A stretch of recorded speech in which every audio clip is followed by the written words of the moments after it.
Ini 6 tanda-tanda anda kurang minum air kosong. Nombor 1, bibir kering. Okey, jika anda lihat anda punya bibir itu kering, itu salah satu tanda anda perlu banyakkan minum air kosong.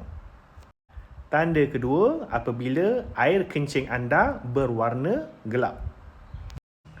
Semakin kurang anda minum air, semakin gelap warna air kencing anda. Semakin banyak anda minum air, semakin kurang atau jernih warna air kencing anda.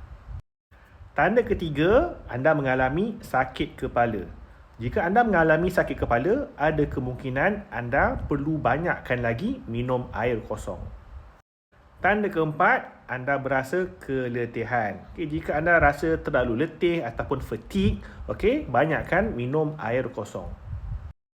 Tanda kelima, anda mengalami kulit yang kering. Jika anda perhatikan kulit anda terasa kering, berkemungkinan anda kurang minum air. Pastikan anda minum 8 gelas air kosong sehari ataupun 2 liter air setiap hari.